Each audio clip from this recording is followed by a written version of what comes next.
The last good shift started the way they always did.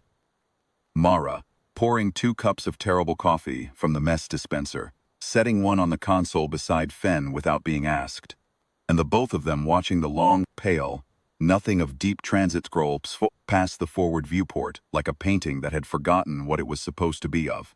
Fen had the recorder running. He always had it running. It was a habit from his first posting. Something an old chief had told him. The ship's memory is better than yours. But it doesn't know what matters, so you have to show it. He pointed the lens at Mara because she was worth pointing it at. Not in the way people meant when they said that to each other back in the colony stations. He meant that she was the kind of person who, when something impossible happened, would look at it straight on, instead of away. And he wanted the ship's record to have at least one face that wasn't panicking when it all went sideways. "You're doing it again," Mara said, without turning from the viewport. "What?" "The thing where you watch me instead of the stars. There aren't any stars right now. There will be. We drop out of transit in 11 minutes. He kept the lens on her. She picked up her coffee, blew across the top of it even though it had already gone cold, and took a sip. Small rituals.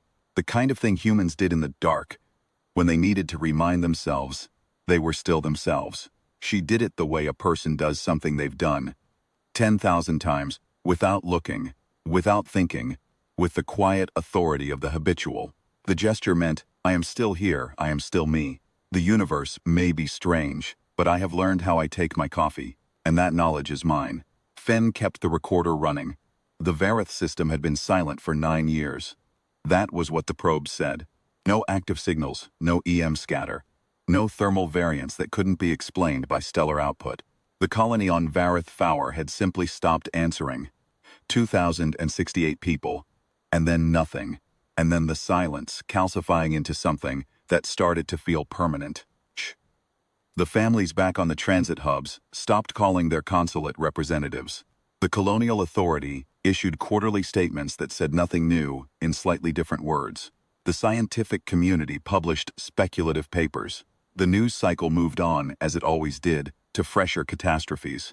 That was why the Casimira had been sent. Not a warship, not a relief ship, a survey vessel with 12 crew, a historian, a xenolinguist named Priya, who spent most of her off hours arguing with the ship's medical AI about whether sleep was philosophically necessary, and Mara Okafor, who was officially listed as the ship's systems physicist, but who Fen had come to understand was something more specific than that. She was the person who, when the universe stopped making sense, would keep looking for the rule underneath the nonsense. She had a notebook, actual paper. She'd explained it once, you can't corrupt paper, you can't hack it. Whatever I write down stays written. The notebook had equations in it that Fen had looked at exactly once before deciding they were above his pay grade, and drawings of things she called closed curves, loops that folded back through themselves and ate their own tails, and notes in her cramped handwriting that said things like the message exists because it was sent, and it was sent because it exists. Find the origin, not the loop. He hadn't known what that meant. He had cataloged it as the kind of thing that would matter later, and he had left the recorder running, and he had been right. It was 7 months since Earth, 3 months since the last scheduled comm relay. Crew had settled into the particular rhythm of deep transit. The card games that never finished, the ongoing argument about whether Hydroponics Bay 3 smelled like something was dying, or just like something had recently been alive. The way the night cycle felt longer than the day cycle, even though they were identical, because the human nervous system was not designed for the formlessness of transit dark. Mara slept less than anyone else and worked more, and in the hours when the rest of the crew was in their bunks, she sat at her console with the notebook open and the equations accreting, line by line, towards something she couldn't yet name. He understood, after, that she had been building the answer without knowing what the question was. They dropped out of transit at 0314 ship time, which was the middle of the night cycle, which meant the transition alarms pulled half the crew out of their bunks and into the corridor in various states of undress, before anyone realized the alert was scheduled and not a crisis. Mara was already at her station. She'd never gone to sleep. "Anything?" the captain asked, still pulling on her jacket. "Nothing wrong," Mara said. Nothing right either. The system is exactly as the probes reported. No active signals, she paused. Probes weren't looking for the right things. What things? Mara's fingers moved across her console. The main display shifted to show Vareth 4 from a distance. An unremarkable, green-gray marble with the standard continental distribution of a settled world. And what should have been the light scatter of a colony's power or infrastructure, lighting the night side. The night side was dark. Not station-down dark, the way a colony looks when it's running low power for a drill or a storm. Completely dark. The dark of a place where no one had turned on a light in a long time. The colony's offline, the captain said. The colony's gone, Mar said, not destroyed. Not bombed into rubble, which would have left thermal and debris signatures the probes would have caught. Gone the way a tide goes out. Methodically, thoroughly, leaving the terrain intact, and the buildings standing and no organism larger than a microbe remaining inside any of it. The scans came back clean.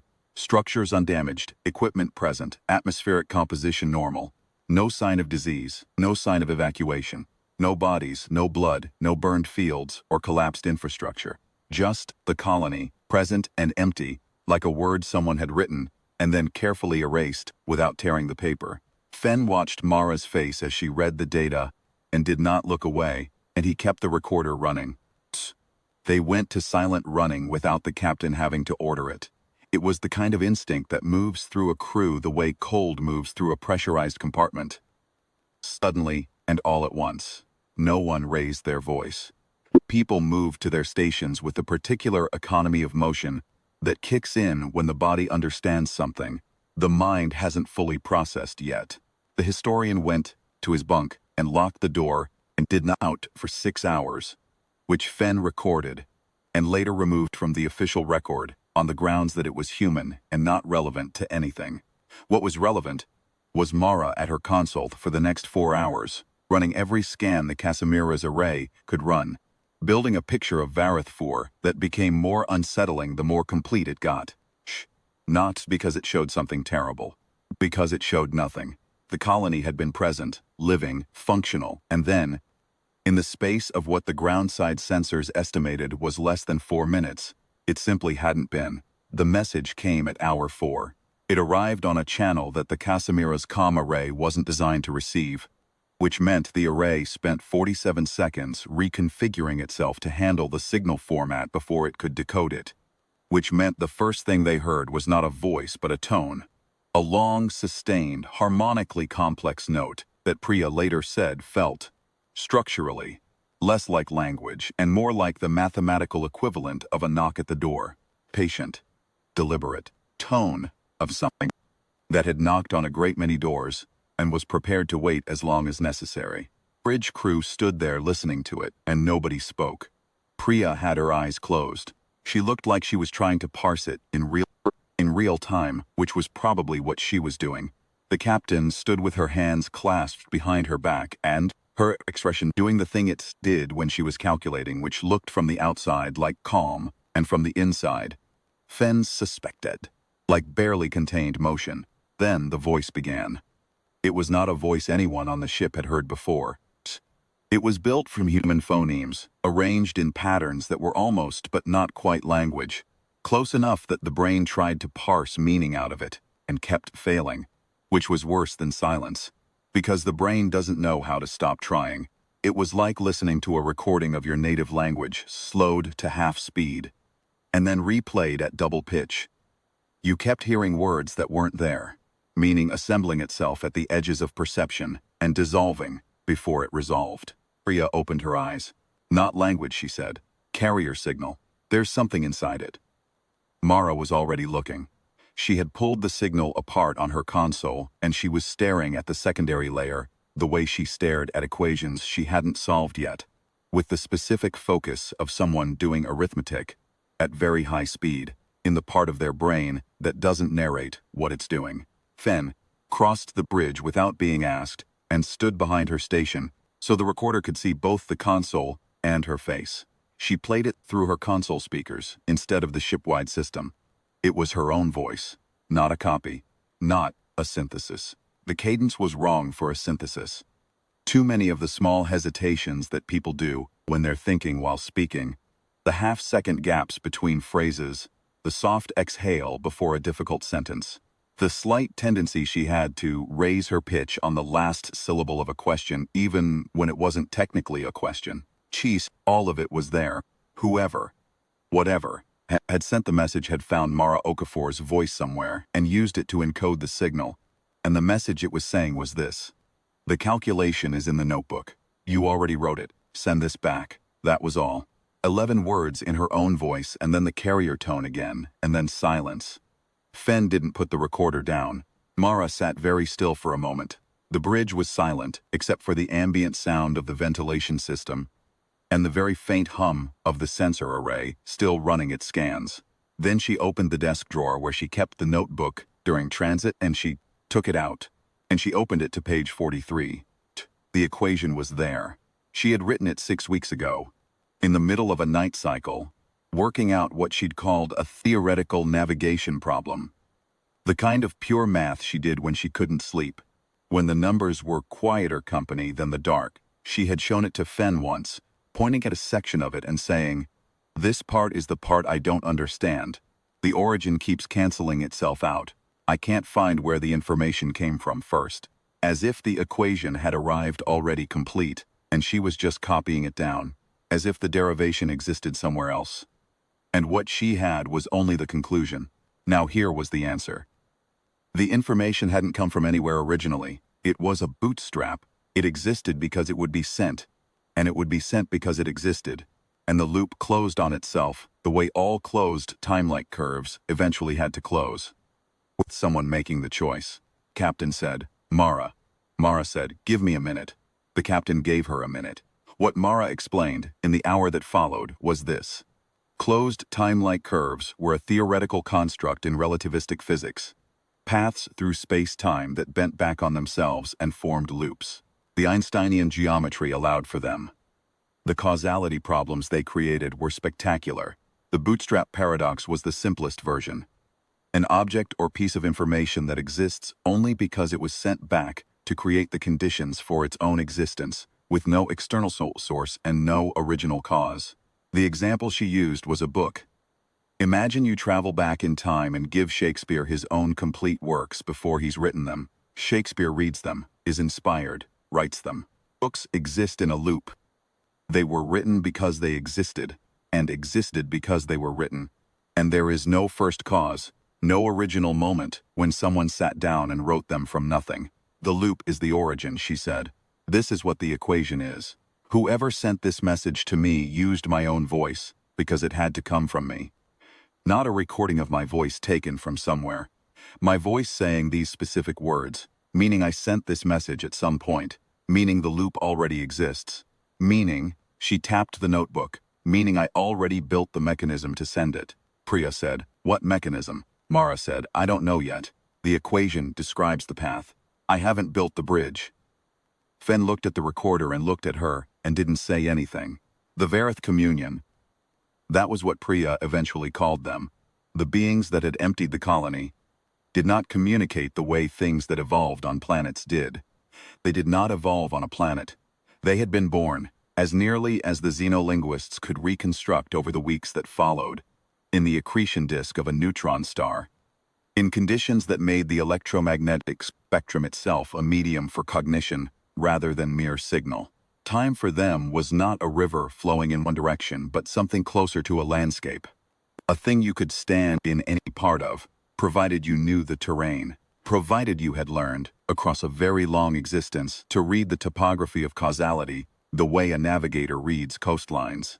They had come to Varith for, looking for something they called, in Priya's best translation, the ones who remember forward. Species that had, on their own, developed an intuition about temporal mechanics, a biological cognitive capacity to model causality loops without going insane, not to travel through them, not to exploit them for strategic advantage, simply to understand them, to recognize the shape of a loop, to accept the bootstrap without demanding a ground floor, to function inside nonlinear causality, without the linear mind folding in on itself in search of a first cause it would never find. They had found human beings doing the math. They had found Mara's notebook. Somehow, In the signal scatter of the colony's 9 years of transmissions, in the accumulated electromagnetic record of human beings thinking out loud across a settled world. And they had decided to test the hypothesis. The colony was not dead. The captain confirmed that later, when the communion established full contact through Priya and walked them through it. 2,068 people relocated to a holding state that existed, technically speaking, between iterations of the same moment, not harmed, not experiencing time in any meaningful sense, waiting the way a bookmark waits in a closed book, present, preserved, outside the narrative rather than inside it. The conditions for their return were specific. A member of the survey team would need to demonstrate that they could close a loop from the inside, not solve the loop, not break the loop, close it, make the choice that only works if you already made it. Step into the bootstrap willingly and become the origin it required. The communion had run this test 412 times across a span of time that human calendars couldn't easily represent. They had never found a species that passed it.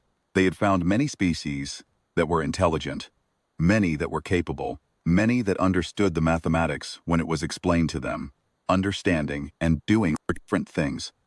And every species, when they reached the moment of the choice, went looking for confirmation first, looked for the external validator, looked for the thing outside the loop that would tell them the loop was real before they had to act on it. The communion did not judge this. They found it entirely predictable. The linear mind reaching for linearity even inside a non-linear problem. It never worked. It always ended with the test population preserved in stasis, waiting in case something better came along. The communion moving on.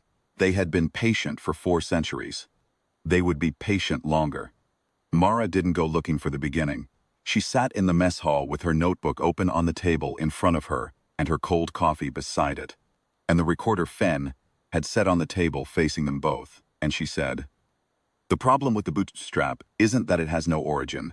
It's that we keep assuming that means nothing's missing. The loop is the origin. The choice is the origin. You just have to be willing to make a choice before you can confirm it's the right one," Fen said. "What does that feel like?" She thought about it. She said, "Like building a bridge and walking across it while you're still building it. Bridge holds because you're building it. And you're building it because it holds, and neither of those things is true before you start walking," he said. "What if you're wrong?" she said. "Then I'm wrong, and the colony stays where it is, and we go home and tell Earth we failed, and someone else tries later." She looked at the recorder on the table. She didn't look at him yet. Then she said, "But I don't think I'm wrong. Think.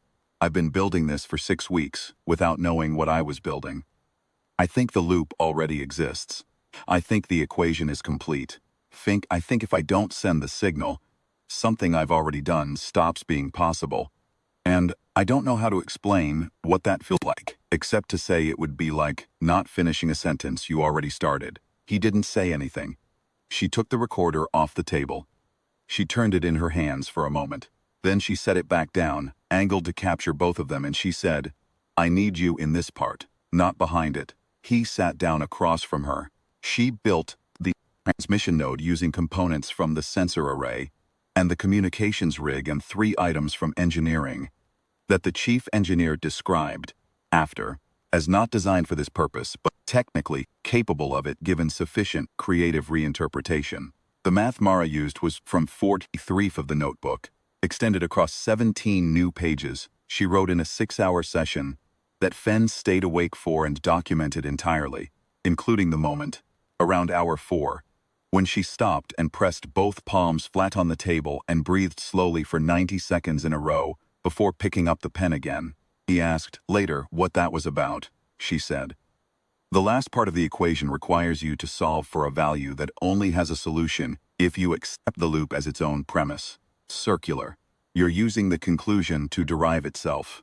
Every mathematician I've ever studied has a moment when they hit that and flinch, because it feels wrong, feels like cheating.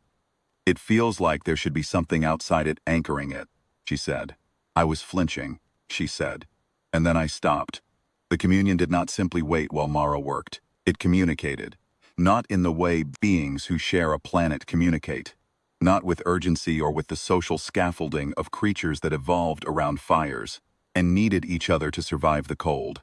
It communicated the way a geological feature communicates, by being present in a way that could not be ignored, and by having a shape that revealed information to anyone patient enough to look at it carefully enough. Spent 16 hours straight at her station during the first full day of contact, and what she assembled from the communion signal layers was less a conversation than an excavation. The communion had been doing this for a very long time. They were not impatient. They had, embedded in the carrier signal's deeper harmonics, what Priya eventually identified as a catalog, 4 centuries of contact attempts, rendered in a notation system that mapped to mathematics, rather than language. Each entry a closed curve shape representing a species, a test, an outcome. Most of the outcomes were the same shape, a loop that opened and did not close. They've been doing this for longer than we've had writing, Priya said. She said it quietly. The way you say things that rearrange your sense of scale. Every one of these is a species they found. Every one of these is the same ending. Mara looked at the notation without touching it. Except ours isn't finished yet, she said. Except ours isn't finished yet, Priya agreed. The communion communicated to them over the course of those 16 hours, the nature of what they were looking for, and why. And the why was the part that Fen thought about afterward more than anything else. The part he played back in his own memory, the way you returned to a thing that rewired you slightly. The communion was not a conquering intelligence. They were not extracting resources. They were not building an empire in the conventional sense, which would have required them to care about territory in a way that nonlinear beings simply didn't. They were doing something closer to what Priya, after long consideration, called cartography. They were mapping the kinds of minds that existed in the universe, not cataloging species the way a biologist catalogs specimens, for the data, for the classification, for the pride of completion, mapping them the way you map terrain when you need to move through it without getting lost. The communion moved through time the way humans moved through space. In every direction, across vast distances, with the specific concerns of navigators who need to know what kind of country they're traveling through. And the thing they needed to know, the feature that mattered most to their navigation, was this: which species could close their own loops? Because the universe was full of loops. Causality curves and closed time-like geodesics and bootstrap paradoxes, both trivial and cosmological, were not rare. They were, at the scales the communion operated on, as common as tide and weather.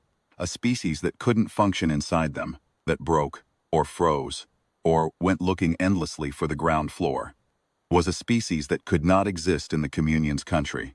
Not through any hostility, simply through incompatibility, the way a creature adapted for shallow water can't live at depth. The communion had found, across 4 centuries, that most species were like this. Most minds were built for linearity. Most minds needed, at the bottom of everything, something that didn't need explaining. The ones that didn't, the ones the communion called, in Priya's translation, the ones who remember forward, were rare enough that the communion had spent 4 centuries testing for them without finding one. Until now, until a survey vessel dropped out of transit into the Varith system at 0314 ship time, and a physicist opened a notebook to page 43.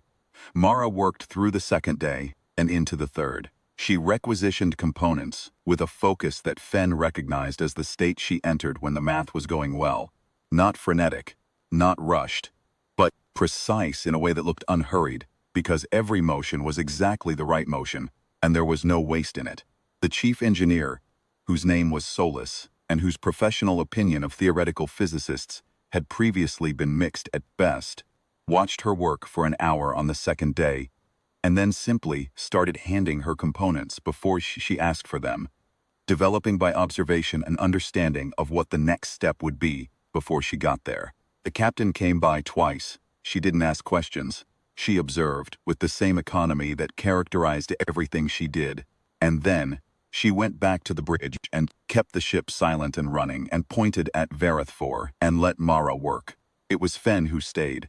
He stayed the way he always stayed, present, unobtrusive, the recorder running. He brought her coffee that went cold before she drank it, and replaced it with coffee that also went cold, and eventually stopped bringing coffee and started bringing water, which she drank. He listened to her think out loud, which was a specific thing she did when the math was at the edge of what she could hold in her head. Not explaining, just externalizing. Running the logic through the air between them, as if that helped it cohere. Maybe it did. He didn't pretend to follow it. He just kept the recorder on and kept being there, which seemed to be what was needed, she said, at one point in the early hours of the third day. You know what the hardest part is, he said. Tell me, she said. The equation is complete. I can see it's complete. I can verify every step. I can trace every derivation, and it's right. But there's a section in the middle. Right here, she tapped the notebook, where I'm solving for x using x. Circular derivation. It's solid inside the loop logic, but from outside, it looks exactly like the kind of error that means you've made a fundamental mistake somewhere. And you're about to get a very embarrassing answer, he said. How do you know it's not that? She looked at him for a moment, she said. Because all closed curves look like that from outside. That's what a closed curve is. It references itself. That's the shape of it. If I can't accept that, I can't accept any of it. And if I can't accept any of it, then those people stay where they are. She looked at the notebook, she said. I accept it. The transmission took 11 minutes to encode and 7 seconds to send. It went sideways through the curvature, along the geodesic the equation described. Not back in the conventional temporal sense, but along the path the loop required. To wherever and whenever the signal needed to land to close the loop, it had always been part of. Mara sat with her hands in her lap and watched the encoding complete, and then she pressed the send command and sat back and looked at the viewport. 11 seconds after she sent it, nothing happened. Fenn counted thus by the sound of his own pulse. Then the ship's sensor array lit up with a contact return from Vareth 4's surface. Not ruins, not emptiness, not the silence of 9 years and a dark night side, but the heat signatures of 2,068 human beings, alive, present, occupying the same buildings they had occupied before, going about the business of being alive in their own moment like a bookmark replaced in a page that had been held open long enough for the crease to fade. Priya made a sound that started as a word and didn't finish as one. The captain stood very still with her hands at her sides, and her eyes closed for exactly 4 seconds. Then opened them and began issuing orders in the flat, professional voice of someone who needs their hands to be full, so their feelings have somewhere to go. Engineering ran system checks that weren't necessary. The historian emerged from his bunk and stood in the corridor and stared at the main display with the expression of a man who had given up trying to understand and was simply witnessing instead. Fenn put his arm around Mara's shoulders. She leaned into it for a moment and let herself be held. The recorder on the table kept running and it caught all of it. The exhale, the small sound she made that wasn't quite a laugh and wasn't quite a sob and was entirely its own thing. The way she closed the notebook and set her hand flat on the cover, the way you set your hand on something you want to remember the texture of, she said. The bridge held. Yes, she said. I knew it would. He didn't say anything about flinching. He kept the recorder running. The communion released the colony in a cascade over 72 hours. Groups returning to their homes in waves. Each person materializing in whatever context they had occupied before. In their beds, at their workbenches, in the middle of meals they hadn't finished. The clocks all showed the correct time, not the time of the taking.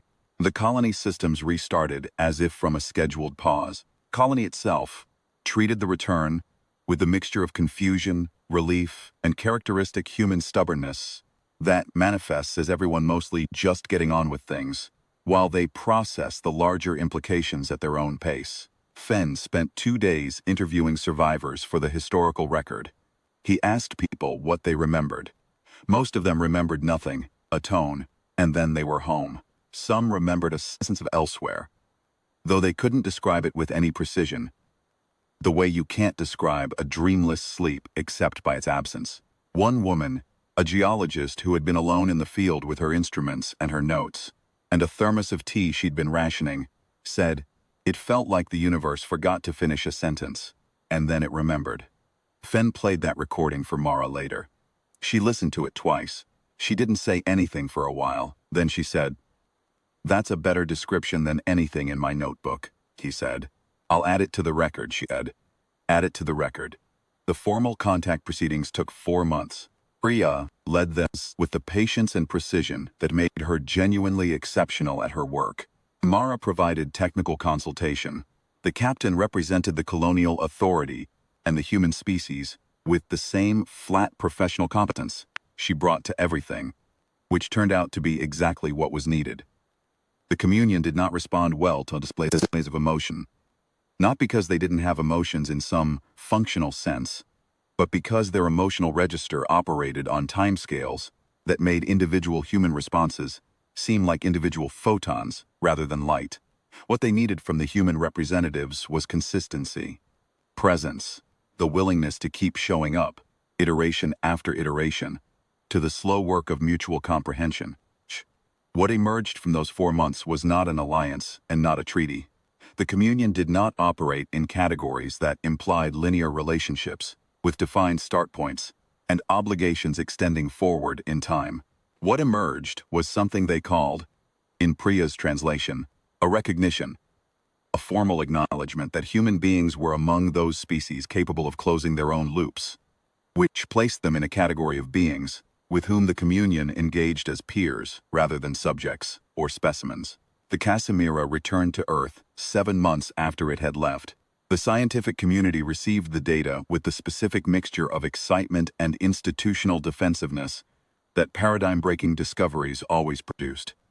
Acceptance of the evidence, argument about the interpretation, and quiet sequestration of the parts that didn't fit any existing framework. The diplomatic corps began the long work of turning 4 months of contact proceedings into something that could be sustained across political administrations and budget cycles and the natural entropy of human institutions. The colonial population of Varith Four was assessed and largely declared to be fine, which was probably not entirely true, but was true enough for the purposes of getting on with things. Mara published 3 papers in the first year back. She gave one talk that became something of a fixture in physics departments, not for its technical conclusions, which remained contested, but for a section near the end where she described, in terms that were both precisely technical and strangely undefended, the experience of standing inside a causal loop and choosing to close it from within. She said, "The question I am asked most often is how I knew it would work. The answer is that I didn't. I knew the math supported it. I knew the math was consistent, but the math existing and the math being true are not the same thing. And there was no way to know the second from inside the problem. This is true of every closed curve. The loop cannot validate itself from outside itself." She paused on the recording. Fenn was in the audience for this talk. He watched her look out at the room. "What I can tell you," she said, "is that the moment the loop closed, the moment I had done the thing that made the message possible, that made the 6 weeks of math in my notebook possible, that made every event leading back to the first time I heard my own voice on that channel possible. I felt the structure of it, the whole thing, not as a timeline with a start and an end, as a shape, a closed shape. The difference between a line and a circle. A line is always pointing somewhere it hasn't arrived yet. A circle is complete." She picked up her notebook from the podium, the same one, still the same notebook. "We spend a great deal of time," she said, looking for the ground floor. "The first cause, the uncaused cause, the initial condition, the thing that doesn't need explaining. I understand why. Linear beings in a linear moment want a foundation. But I think what the communion was looking for, in 4 centuries of testing, across more species than we have names for, was something more specific. Whether any of us could make peace with the circle. Whether any of us could choose to be our own origin." She closed the notebook. 2,068 people came home because someone could. The applause went on for a while. Fenn kept the recorder running through it, and through the Q&A that followed, and through the long dispersal of the crowd until she found him in the back of the room and put her hand out for the recorder, and he gave it to her. She turned it over in her hands. "The same one from the ship. He had never replaced it," she said. "You're still doing the thing," he said. "The thing where I watch instead of look away," she said. "Yes," he said. "I was under the impression that was worth doing. She didn't say anything for a moment. Then she handed the recorder back to him. She didn't tell him to stop. They went out into the corridor and then out into the street, and the city was doing what cities always did, existing loudly and indifferently in the particular light of a late afternoon, full of people going about the ordinary business of being alive in their own moment, present in their own time. And she was quiet for most of the walk back, the notebook under her arm, the same half-expression she'd had standing at the viewport that last good shift, watching the dark nothing of deep transit scroll past like a painting that had forgotten what it was supposed to be of. He pointed the lens at her. She let him. Later, when the full record was archived, and the academic commentary had accumulated, and the formal history of the Vareth contact had been written and revised and written again, the footage Fenn recorded would become among the most studied sequences in the history of human contact with nonlinear intelligence. Not the technical documentation, not the sensor logs or the comm transcripts or the theoretical frameworks that Mara developed in the months and years that followed. The footage of a woman sitting at a mess hall table with a cold cup of coffee and a paper notebook, setting a recorder down facing her, and making a choice she had no way to confirm before she made it. What the historians said about it was that it captured something essential, not the triumph, which came later and was well documented, but the moment before. The human being in the unconfirmed middle of the loop, without a ground floor, without a first cause, without any guarantee that the bridge would hold, walking across it anyway. This was what the communion had been looking for across 4 centuries. Not the intelligence which they had found in dozens of species, not the mathematics which was elegant but not unique, the specific texture of a species that had evolved, somehow with the capacity to act in the absence of certainty, to close the loop from inside it, to be its own origin, to find, in the shape of the circle, something that felt, against all linear instinct, like enough. Quarter kept running. It always kept running. Fenn understood by then that this was not just habit or training. It was the same impulse that made Mara open the notebook, the same impulse that made the geologist ration her tea and keep her instruments calibrated, and take her notes even inside. A moment the universe had paused. The small human textures that don't read as heroism from the outside, but are, in the end, the only thing that makes any of it possible. The coffee was cold, the notebook was full, the loop was closed. They went home.